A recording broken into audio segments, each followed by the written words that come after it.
Smarty Pints. We're coming at you. So we finally got around to getting together and talking about the Fermentasaurus, which is down below us. And up here, we have a beer. Not yet, we have wort. Well, we got wort. And our main man, beer in there. Ben, spent a hefty amount of time brewing this beer. It's about a 5-gallon batch, Belgian Wit. Yep, it's one of the brewer's best kits that we have here, Belgian caramel wit. So cheers to you, Ben. You're standing right behind the camera. So we're going to go ahead and transfer into this device, show the transfer process. Hopefully it doesn't leak, because we've already checked it for leaks. And then what we're going to do is ferment using an airlock. We're not actually going to be doing pressurized fermentation. But you can with the Fermentasaurus. That's one of the cool things about it. You can ferment under pressure. You can attach a spunding valve if you want to capture the CO2 from the fermentation to carbonate it. Otherwise, you can force carbonate it like a keg. It operates up to 35 psi. They say not to exceed that, but then it also says on here to every 2 years pressure test it to 70 some odd psi. I don't know if that's just a legalese thing on there.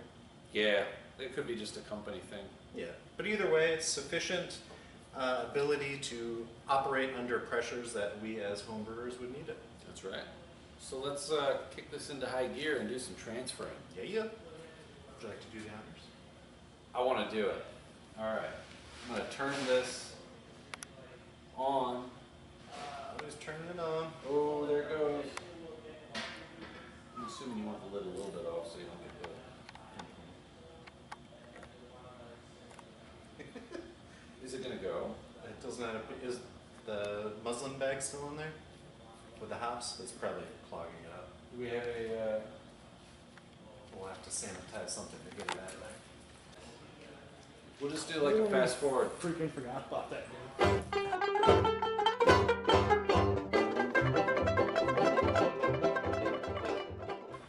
Oh man, that's going fast. Yeah, it is.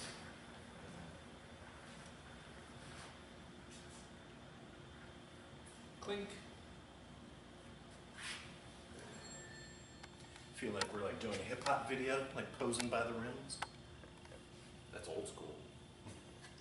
Oh, we need to like cross our arms? Word. Just need the big chains.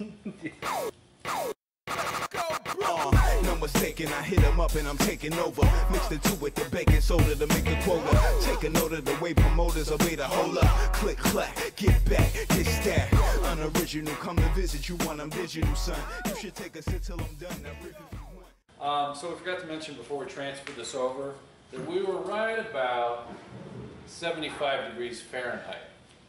So this guy, this bad boy here says that it doesn't, you don't want the beer to be above, what was the magic number? Well, it's not just the beer, it's just it can't handle any temperature above 95 Fahrenheit. Oh, there you go. So yeah, when you're done with your boil, you don't want to just dump it in here and then cool it in that. It has to be cooled first. No, I don't like hot boys in my beer.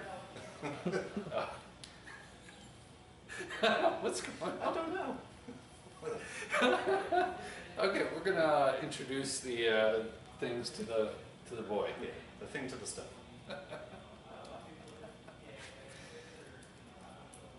was in that beer I drank? Do you recommend hydrating? Well, you know, quite honestly, you can hydrate this if you want, but I've found that it really doesn't make that big of a difference.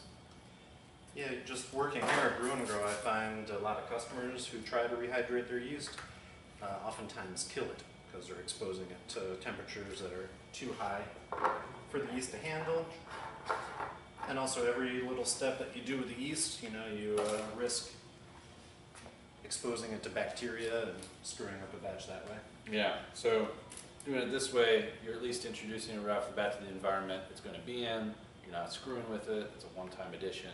You're done.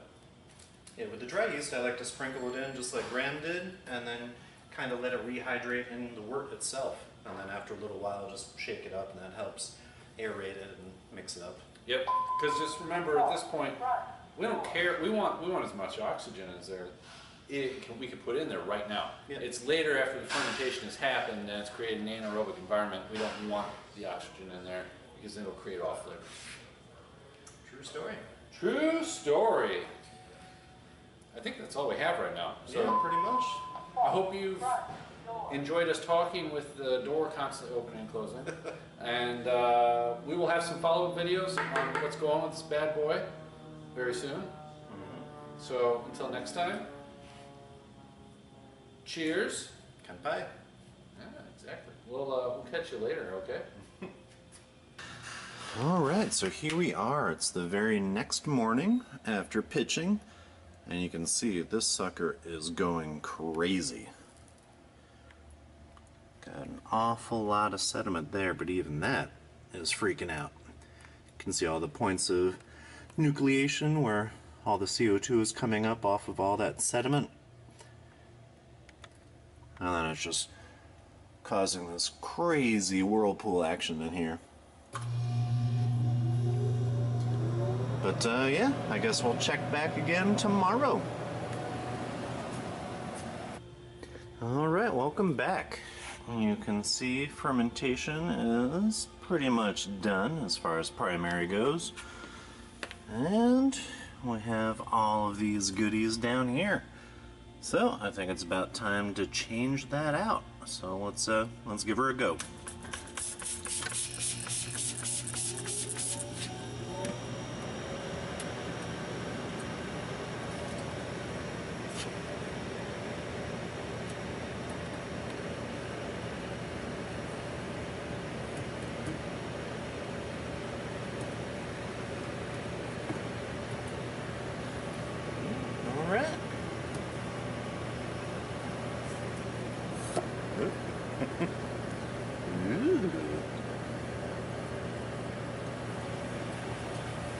Alright, we're back. This is nice and sanitized now, so let's hook her up.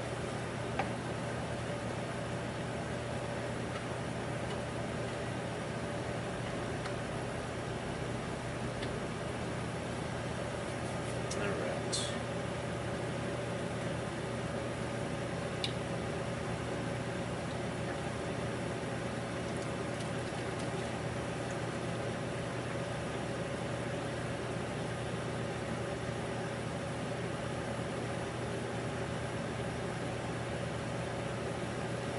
And there you have it.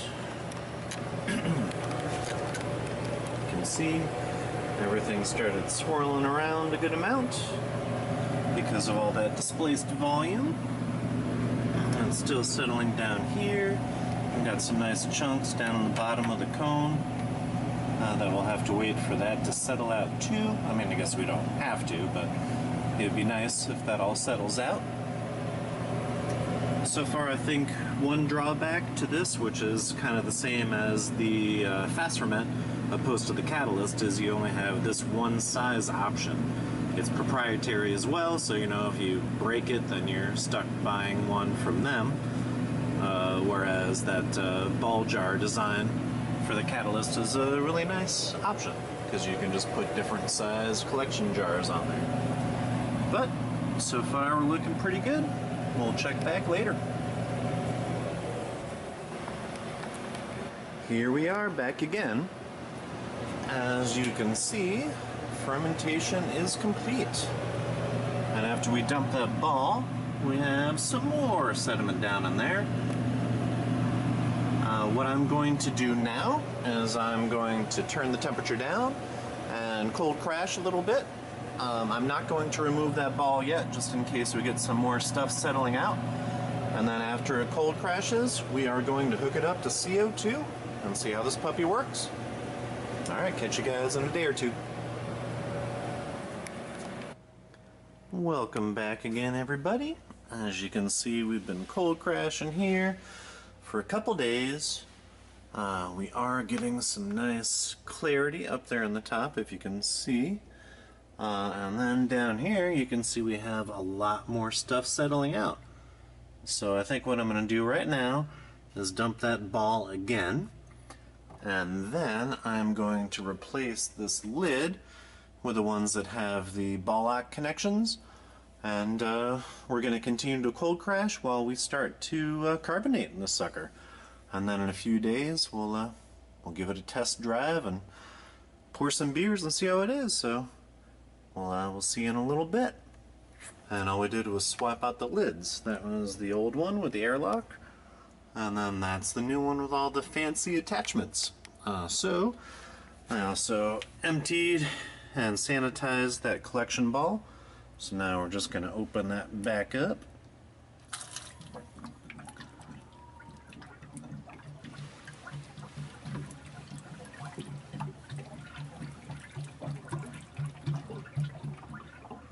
Alright, and then we're going to continue to cold crash, and I'm going to go get the CO2 tank, and we're going to hook it up and start force carbonating. Alright, here's our CO2 tank.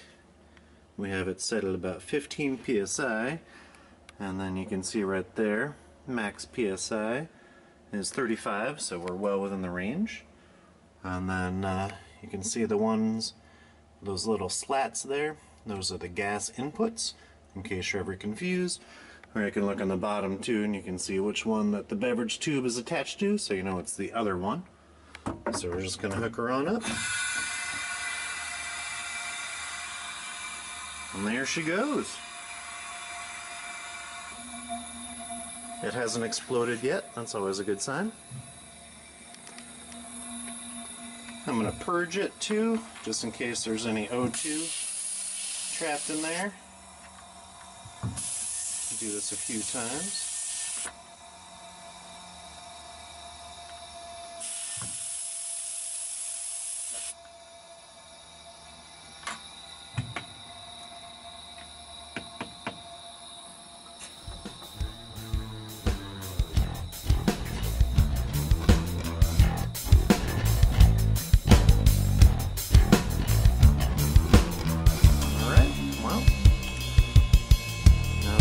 Part, we wait, and then we'll come back and we'll drink some beer.